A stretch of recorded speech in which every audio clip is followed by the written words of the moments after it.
once you get paid in any sport, once you become the highest paid of the company, the highest paid in the league, you become a target.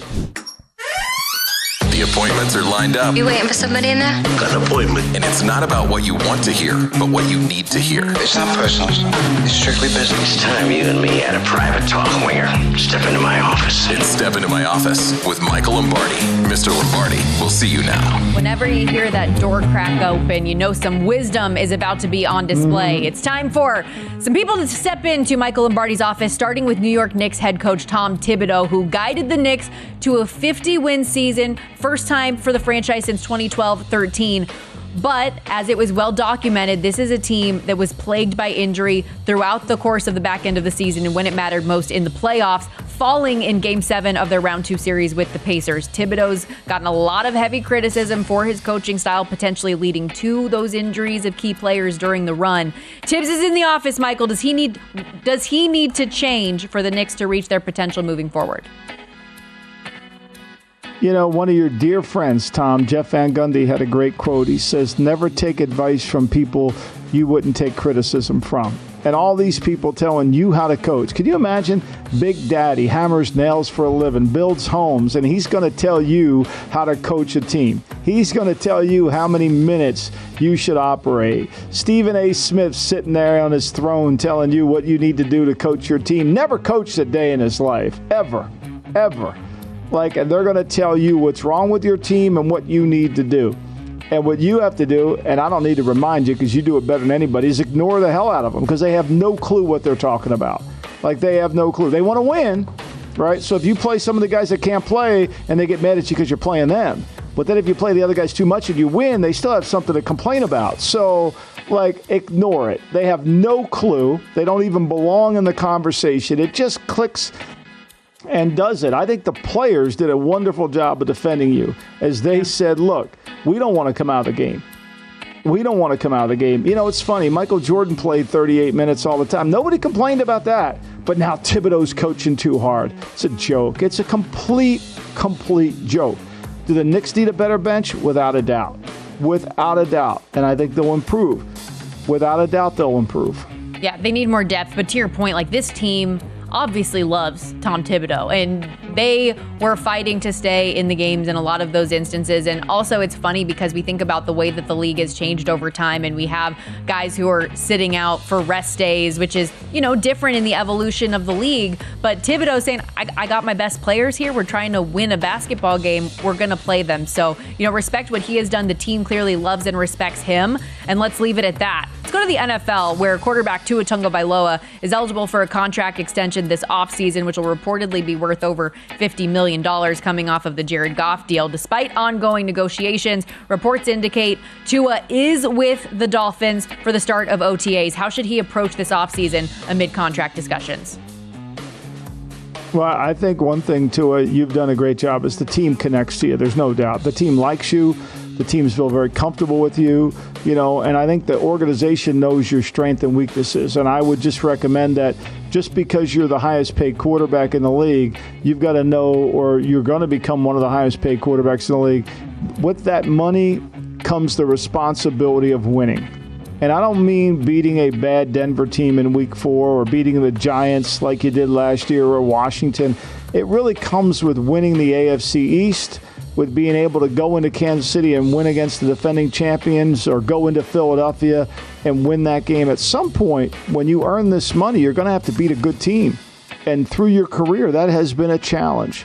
And I think that's really where it's going to be, because right now everybody loves you. But as you're going to find out, once you get paid in any sport, once you become the highest paid of the company, the highest paid in the league, you become a target. Because people don't think you are. I mean, just ask Tobias Harris, right? He got paid all that money. Nobody thinks he's worth it because he couldn't deliver. That's going to happen to you if you don't. I think, too, how you talked in the first block about not overreacting to OTAs in general.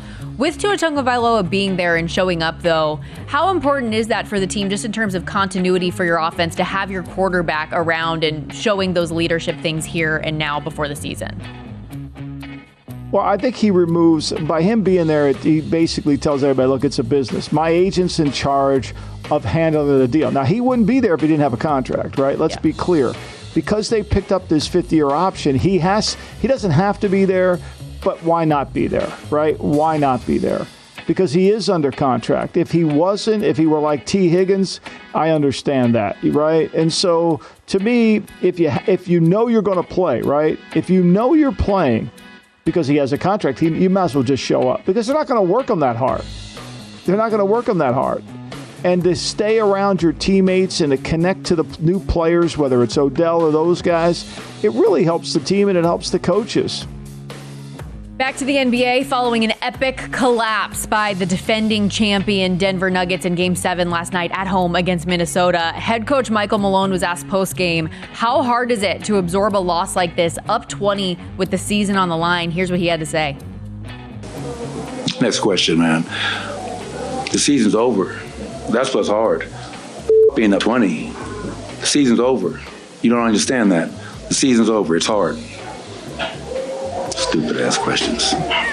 Malone goes from the podium into Michael Lombardi's office. What should his focus be to get the team back to the finals and on the biggest stage next season?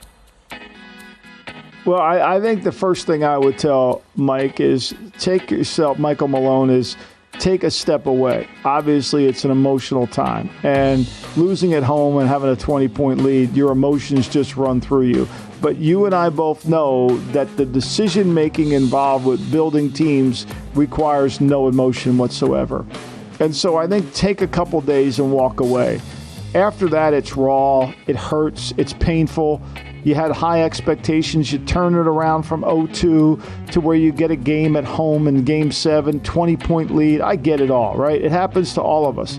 But what happens isn't the story. The reaction becomes the story. And so you've got to take some time off to clear your head and kind of get yourself where it's not really going to bother you as much. And you can make decisions based on intellect, not based on emotion.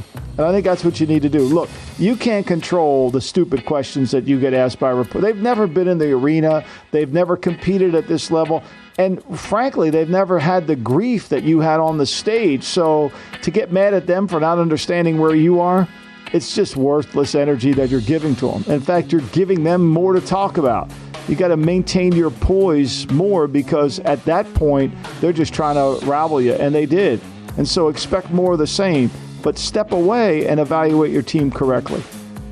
We talked about Tua Tagovailoa and performing once you've been paid. This time last week, Jared Goff signed a 4-year extension worth $212 million, vaulting him to the second highest paid quarterback in the league in terms of average annual value. It's the third big offensive contract handed out this offseason, also taking care of Penei Sewell and Amon-Ra St. Brown. How should the QB1 in Detroit be approaching this year to live up to his contract and keep he and his teammates hungry, Michael? Well, I think don't change one instance. I mean, if you show up 1 minute later than you did before the money, they're going to blame you. If you don't put the same amount of effort in your preparation, everybody's going to focus on the money, right? Let the contract go. Just be Jared Goff. Be there. Do everything that you've always done in the past, and rely on your team. Your team's better, right? Your team is improved, and you're going to have to continue to drive the team in a leadership way. But this is a team. This isn't just one individual, and I think you've won a lot of games because of the team.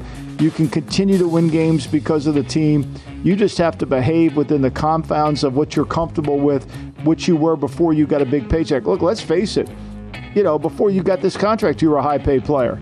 Nothing's really changed for you. Maybe you moved.